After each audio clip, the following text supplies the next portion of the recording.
Everybody, we're back from break here. Wanted to kick off. Some really cool fella sent me a response on a quote I put up earlier, something along the lines of transformation occurs through implementation, and I was just asked to expand on it a little bit more. I wanted to go into detail about that now.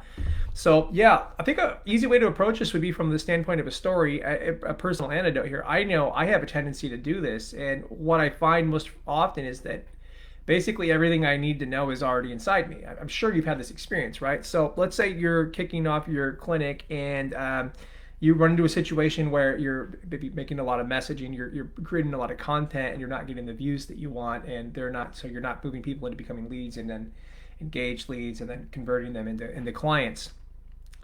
Well, like if people aren't seeing your stuff, you can simply ask yourself, okay, well, what's preventing me from taking my message to them, right? And then so what comes up is you have a moment where you go, well, that's kind of scary, and I've had a lot of people spam me and be kind of grimy and creepy and weird, and I don't like getting those DMs, right? So, but maybe you can just ask yourself, well, have you had people in the past reach out to you, show you stuff that was really cool, and how did they go about doing that? How would you like to receive that information, right?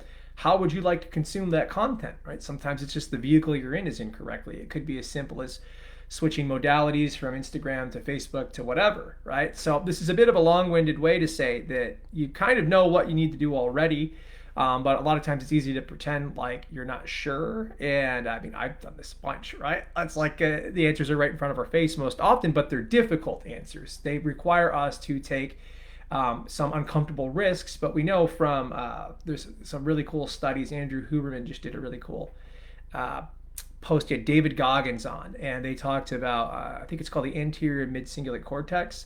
And we know that as we do things that we don't want to do, we actually strengthen our ability to do those things. That part of the brain actually increases in mass. You can measure it. And as soon as you start doing those things, it no longer rewards you with the increase in willpower in that part of the brain. So that is all. This is to say that you should kind of get excited about doing the things that you don't want to do, because you're only going to get better at doing them, and you're going to be terrible at first. So how does this tie into transformation coming through implementation? Well, the biggest value drivers in your business and your skill set with your clients are probably things that you know you need to enhance or get better at, but they're maybe a little scary or daunting to pursue. But here's even more encouragement for that. Look, if you think about it, the majority of the industry, and I hate to think from a competitive frame of mind here, but there are a lot of new hypnotherapists pouring into the industry every year. And if you're struggling to improve your skill set, let's just use business for this example. Maybe you don't want to get good at sales because you think sales is kind of grimy, and you're just very uncomfortable asking people for things in general. Um, there's a value in that instinct, right? There's a reciprocity that's a fundamental human need. Maybe you feel like you haven't contributed enough. Maybe you're unsure of your skill set. Um, but ultimately, you being willing to take that on and improve in the key areas that you need to satisfy that, it might not happen. A lot of times what's going to happen is the real transformation of you seeing yourself as a hypnotherapist that deserves to have a clinic is going to come through you actually taking all that on and doing it. It's you can do affirmations and things, and if give those a try. But to the extent they haven't gotten you where you are, and if you find yourself in a loop of like, it's almost like you're a courseaholic, but you're not a build a clinicaholic, we would like to transform by implementing the types of behaviors that would help you become the build a clinicaholic. This is just going awful. But all that being said, the other piece of encouragement, I kind of got lost there. The other piece of encouragement I wanted to share is like all the things that are uncomfortable to do are pretty universally uncomfortable. Like the majority of people in the industry or in any given industry are going to be pretty uncomfortable like developing their sales skills, their marketing skills. These are things you might not be familiar with. But what that means is as you just get like a fraction of a percent better every single day, your calculus, right, the rate of change of your development, is going to be exponential compared to the others that aren't willing to take on that challenge, right?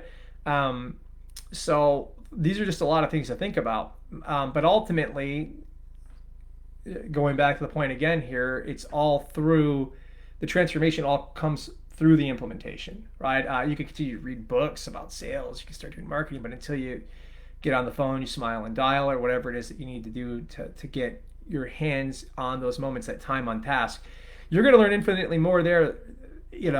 I have this with martial arts. I remember reading books about martial arts concepts and training with a real master, like someone that got 50 years experience. And it was funny because after training with him, I remember like, oh, I remember reading about this in the book, but I didn't have the context to apply the real gold nuggets of what that book was trying to tell me. Right? I didn't have that available because I didn't have the experience. So ultimately, your experience is what's going to drive this thing. And so it kind of reminds me of that old Milton Erickson quote, right? He said that change comes through, insight comes through change more often than the inverse of that. I'm messing it up. So anyway, happy to hop on. Hopefully that gives a little bit of clarity there and gives you a little bit of a thrust, right? Like continue to focus on the things that you're scared of, right? They won't be scary the more you do them, right? Like your 1,000th strategy call with a client, a prospective client, it'll be like a piece of cake, right? So understand it, like it's just going to take as long as it's going to take for you to develop the comfort you need. And for those that are more seasoned in your practice, the problems don't go away, right? They just become the shape and nature of them becomes a bit more complex in some ways, right? You start dealing with automations and things like that.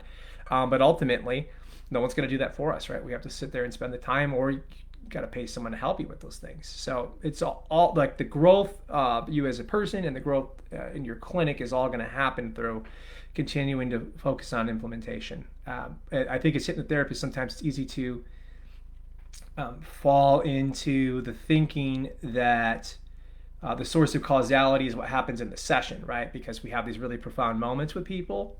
But what I'm most interested in is what happens after the session. What are the results that person gets, right? And a very specific way, markers that I teach my clients to look for. And then it's like, give me the feedback when this happens, right? This is how we're going to know whether or not this change is going to stick. So that's the type of way that I like to approach things, and it seems to work really well. And but I think because of the nature of the work we do, we think it's all in the mind, right? It's all in the mind. I think that's sometimes how we're approaching solving problems in general, because we could see these really cool epiphanies occur. And resources emerge for clients and things like that. But ultimately what we need is for that to translate to the real world, right? We want to see what happens there. That's the implementation piece. That's where the person's life changes, and you see like the video testimonials of people. I don't even ask them to do that. I figure they've already paid me a ton of money. Like, I'm happy with them just like writing down a post, thanks Vinny, you changed my life. Like, that's good enough for me. I'm not gonna it's just funny that they'll actually go out of their way without me asking them to, and they'll make a piece of content for me. But that's just a kind of a different way of approaching things. The key thing I want to zone in on there is that it's ultimately about that implementation. The reason that person's willing to do that without me soliciting them, probably should use a different word, by request or asking, etc., is that they've had a profound life change, right? It's like they're happy to do it, Hey, George Bryant's in here, folks. Make sure you give him a follow. He's absolutely incredible.